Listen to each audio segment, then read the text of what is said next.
अस्सलाम वालेकुम नाज़रीन, बड़ी खबर है बल्कि बड़ी मुबारकबाद है। फितना न्याजी का खात्मा हो चुका है।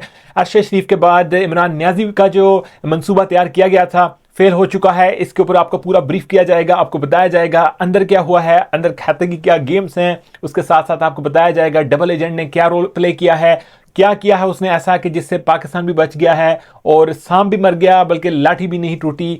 मामला तो आपको बताएंगे और इसके साथ साथ आपको बताएंगे कि भारत के अंदर जहां जश्न का समा था वहीं पर इसराइल के अंदर बहुत ज़्यादा तशवीश पाई जा रही है। उनका मीडिया देखने के काबिल है इस वक्त, उसके ऊपर बात करेंगे। लेकिन इससे पहले आपसे रिक्वेस्ट करेंगे, अगर यूट्यूब से हमें देख रहे हैं तो वहां से हमें सब्सक्राइब कर दें और घंटी का बटन दबा दें ताकि आप तक बर वक्त हमारी वीडियोस पहुंचती रहें। और अगर आप फेसबुक से देख रहे हैं तो हमारी वीडियोस को लाइक करने के बाद अपने तमाम ग्रुप्स के अंदर शेयर कर दें ताकि हमारे जितने भी देखने वाले हैं उन तक हमारी ये जो वीडियोस हैं पहुंच सकें और उनको तसल्ली और दिलासा हो सके। क्योंकि इस वक्त नून लीग के या गवर्नमेंट के जितने भी उनके लिए बात करने वाले लोग हैं, जितने भी वो फेसेस हैं, वो खामोश हैं, डरे हुए हैं, सहमे हुए हैं। लेकिन हम जो हैं हम खुलकर बात कर रहे हैं, खुलकर आपको रिपोर्ट्स दे रहे हैं और खुलकर बता रहे हैं कि अंदर के क्या मामलात हैं, अंदर की क्या गेम्स हैं। नाज़रीन, सबसे पहले बात करेंगे भारत के अंदर जहां इमरान खान की पाकिस्तान के ख़िलाफ़ जो साजिश, पाकिस्तान के आर्मी के ख़िलाफ़ जो कुछ इन्होंने किया, जिस तरीके से बख्तरबंद गाड़ियों के ऊपर चढ़कर बंगड़े डाले गए, जिस तरीके से पेशावर में हमला किया गया, कोर कमांडर्स हाउस के बाद जो कुछ किया गया, GHQ के बाहर जो कुछ किया गया, उसके बाद भारत के अंदर खुशी की जो लहर देखने को मिली थी वो बड़ी जेन्युइन सी चीज़ है। दुश्मन तो खुश होगा कि जो कुछ वो चाहते थे पिछले 75 साल के अंदर जो चाहते थे, एक दफ़ा वो पहले भी ऐसा ही एक समा देख चुके हैं मुक्तिबानी की सूरत में। लेकिन उस वक्त शायद हम भी नहीं थे, हमसे शायद थोड़े से बड़े लोग भी नहीं थे, वो होश हवास में ये चीज़ें नहीं देख सके।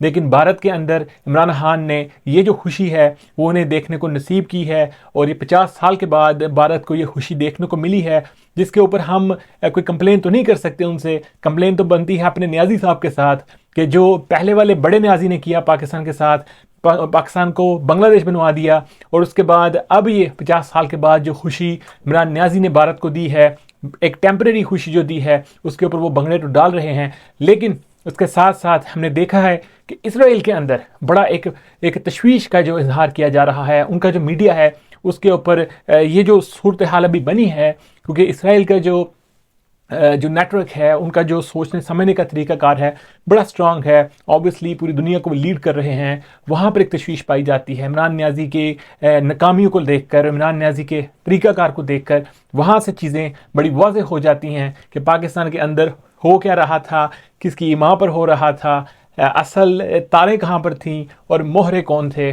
और आगे आपको इसके ऊपर अपडेट करते हैं, इसी सिलसिले को आगे लेकर चलते हैं और बल्कि मुबारकबादें आपको देंगे। मुबारकबादें उस तरीके से तो मैं आपको नहीं दे सकता, क्योंकि मैंने वो जो एक वो सीन देखा है मीडिया के ऊपर, जहाँ एक PTI का जो कारकुन है, जैसे बेचारा वहाँ पर उसकी शहादत हुई। सियासी कारकुन था, हम भी सियासी कारकुन हैं, तहरीक इंसाफ के भी जो सियासी कारकुन हैं उनके साथ भी हमारी बड़ी वाबस्तगी है, पाकिस्तानी हैं और उनका भी एक सियासी एक विजडम है। जहाँ जिस तरीके से भी वो सोचते हैं, उन्हें तो नहीं मालूम कि वो बेवकूफ़ बनाए जा रहे हैं, लेकिन उनके साथ एक दिली हमदर्दी तो फिर है हमारी, क्योंकि हमारे पाकिस्तानी भाई हैं, भटक चुके हैं। लेकिन इसके बावजूद उनके लिए दिल के अंदर तो एक वो रहम भी है और उनके लिए वैसे ही जज्बात हैं जैसे किसी आम पाकिस्तानी के लिए होते हैं। वो तस्वीर देखकर, उनके बच्चों को देखकर एक बड़ी दिली दुख हुआ, जिसकी वजह से मैं उस तरीके से तो आपको अपने इमोशंस जो हैं और अपना जो मेरे अंदर इस वक्त जो मुझे जो खबरें मिली और जिस तरीके से मैंने सारा कुछ देखा, सुना और मेरे तक चीज़ें पहुंची, मैं वो खुशी का इजहार नहीं कर पा रहा उस फुटेज को देखने के बाद। लेकिन फिर भी आपको मुबारकबाद पेश करता हूँ कि पाकिस्तान के खिलाफ ये जो बहुत बड़ा एक फितना रचा गया था, बहुत बड़ा प्लान जो तरतीब दिया गया था, वो फेल हो चुका है। सबसे पहले नाजरीन, मैं आता हूँ अरशद शरीफ की मौत की तरफ कि किस तरीके से उन्हें इस्तेमाल किया गया, किस तरीके से उन्हें मौत के मुंह में डाला गया। इन्होंने अपनों ने ही जिस तरीके से उन्हें इस्तेमाल किया। और हमारा बहुत ही प्यारा एक सहाफ़ी भाई जो है, हमारा सीनियर सहाफ़ी, उसे ये हमसे छीन कर ले गए और फिर उन्हें वहाँ पर पहुँचा दिया कि जहाँ से वो कभी वापस नहीं आ सकते। और उनकी लाश के ऊपर फिर उन्होंने लॉन्ग मार्च का आगाज़ किया। ये मैं पहले भी आपके साथ वीलॉग कर चुका हूँ। आप देख सकते हैं मेरे वीलॉग जाकर, मेरे लाइव जाकर देख सकते हैं कि किस तरीके से हमने टाइम टू टाइम आपको अपडेट किया कि कैसे अरशद शरीफ की लाश को इन्होंने इस्तेमाल किया। फिर उस वक्त मैंने आपको बताया था कि अभी एक लाश और गिरने जा रही है, ये प्लान का हिस्सा है। जैसे पीटीआई वालों को मालूम पड़ जाता है, वैसे ही हमारे भी कुछ सोर्सेज हैं, हमें भी चीज़ें मालूम पड़ती हैं, कुछ गैस हो जाता है। तो ये हमें एक गैस हुआ था, एक लीड मिली थी कि ये चाहते हैं कि अरशद शरीफ की जो डेड बॉडी है वहाँ से उन्हें वैसी कामयाबी नहीं मिल पा रही, तो आगे भी कुछ करना है। उसके लिए फिर इन्होंने ये सारा मंसूबा तरतीब दिया। न्याजी साहब जो हैं इस वक्त 4 या 6 बुलेट्स की जो वो ज़ख्मों की जो वो निशानदेही कर रहे हैं, क्लेम कर रहे हैं शौकत खाना में बैठकर। वो बिलाशुबा वहाँ पर बैठकर पूरी बॉडी का भी वो कह देंगे मेरी पूरी बॉडी के अंदर छेद हो गए हैं, तो उसके ऊपर भी हम क्या कह सकते हैं? मतलब एक बंदा झूठ बोलने पर आ जाए, फ्रेब करने पर आ जाए, तो उसको क्या काउंटर कर सकते हैं? उसको उसके हाल पर ही छोड़ सकते हैं।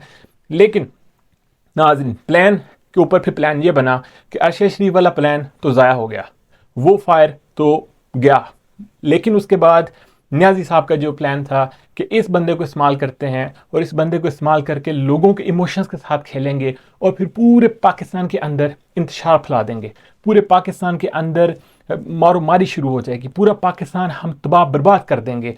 आपने देखा कि कैसे जैसे ही न्याजी को ये शौकत खानम के अंदर लेकर गए, साथ ही फवाद चौधरी ने माइक पकड़ा और कहा कि हम बदला लेंगे। ये नहीं बताया किससे लेंगे, लेकिन कहा जी हम बदला लेंगे, हम पाकिस्तान तबाह कर देंगे। उसके बाद हमने टिकटॉक के ऊपर भी वीडियोस देखी जिसमें पीटीआई के जो अरकान हैं, जो उनके पेड जो लोग थे, उन्होंने आकर कहना शुरू कर दिया हम हर चीज़ तबाह कर देंगे, हम पाकिस्तान को आग लगा देंगे, हम तबाह बर्बाद कर देंगे। लेकिन दूसरी तरफ हमारी जो एजेंसीज हैं वो इस सारी चीज़ को फॉलो कर रही थी। उन्हें मालूम था कि ये क्या हो रहा है। इसके लिए उन्होंने अपना डबल एजेंट जो है परवेज़ इलाही वो पहले ही लॉन्च कर रखा था। परवेज़ इलाही ने बड़ी अच्छी एक्टिंग की, बड़ा अच्छे मामलात को चलाए। और यहाँ पर मैं ये भी आपको चीज़ बताता चलूँ कि इमरान न्याजी को ये मालूम था कि परवेज़ इलाही जो है ये इस्टेब्लिशमेंट के साथ मिला हुआ है, लेकिन उसे ये बावर करवाया गया कि परवेज़ इलाही का तुम्हारे साथ होना इस्टेब्लिशमेंट के अंदर जो लोग हैं उनको उनकी सपोर्ट के लिए बड़ा ज़रूरी है। आज इसने अपनी जो वहाँ पर प्रेस कॉन्फ्रेंस टाइप की जो चीज़ की है उसमें इसने कहा है कि मेरे अंदर लोग मौजूद हैं। ये सारी चीज़ें इससे बावर करवाई गई थी परवेज़ इलाही के ज़रिए। लेकिन जैसे ही ये वाक़या हुआ, परवेज़ इलाही आया हरकत में और उसने फिर अंदर से वो फुटेजेस भी फौरी तौर पे तैयार करवा ली नवीद की, जिसमें उसने सारा कुछ एक्सेप्ट कर लिया। उसके बाद जो पर्चा जो है वो नहीं दिया गया आर्मी के ख़िलाफ़, वज़ीर आज़म के ख़िलाफ़, वज़ीर दाखिला के ख़िलाफ़, जिसके ऊपर फिर इनकी आपस में गुत्थम गुत्था भी हुए। लेकिन फिर परवेज़ इलाही फिर एक सियासतदान है, एक डबल एजेंट है, उसे मालूम है कि मैंने चीज़ों को कैसे टैकल करना है। परवेज़ इलाही वो इंसान है जिसने परवेज़ मुशर्रफ के साथ काम किया हुआ है, और परवेज़ मुशर्रफ वो इंसान है जिसने अमेरिका को भी चूना लगा दिया था। अमेरिका को उसके ऊपर शक था कि ये डबल एजेंट है। तो ये सारी चीज़ें जो हैं एस्टेब्लिशमेंट ने बड़े तरीके के साथ मैनेज की, और मैनेज करते करते करते करते इसे इस लेवल पर ले आए कि जो फिर इसने निकालना है वो क्या कहते हैं पंजाबी में कि जरा तू जिन कढ़ना है कढ़ लै। तो फिर इसने जो फिर जिन निकालना था वो इसने निकाल लिया, और यही वो जिन निकलना था। इसके बाद इसने कहा जी मैं मीडिया के ऊपर बात कर रहा हूँ, मैं कौम से खिताब कर रहा हूँ। ISPR ने कहा नो, अब इसकी गुंजाइश नहीं है, तुम्हें इसकी अब गुंजाइश नहीं दे सकते। और फिर इनका प्लान था उसके बाद कि पूरे मुल्क के अंदर हम अफरा तफरी मचा देंगे, तोड़ फोड़ कर देंगे, तबाही मचा देंगे। उसके ऊपर फिर दो चीज़ें होंगी, या तो फिर फौरी इलेक्शन का ऐलान कर दिया जाएगा, या मुल्क के अंदर मार्शल लगा दिया जाएगा और सारी कहानी ख़त्म हो जाएगी। लेकिन फौज ने कहा नहीं, इस दफ़ा नहीं, क्योंकि उन्हें सारे मामले का इल्म था, पाकिस्तान की एजेंसीज को मालूम था कि ये फितना जो है ये कार्रवाई डालने जा रहा है। और उस सारी कार्रवाई को फिर उन्होंने टैकल किया, और अल्हम्दुलिल्लाह पाकिस्तान जो है उस सारे फितने से, उस सारे वो जो सर्कस रचा गया था उससे बाहर निकल चुका है। बड़ी बड़ी आपको मुबारकबाद है, और आपको अब डरने की ज़रूरत नहीं। ये थोड़े बहुत ही अब शरारतें करते रहेंगे। एक आधा बड़ा मंसूबा इनका वो एक आधी बड़ी जो साजिश है वो तश्कील दे रहे हैं, उसकी भी रिपोर्ट्स आ रही हैं।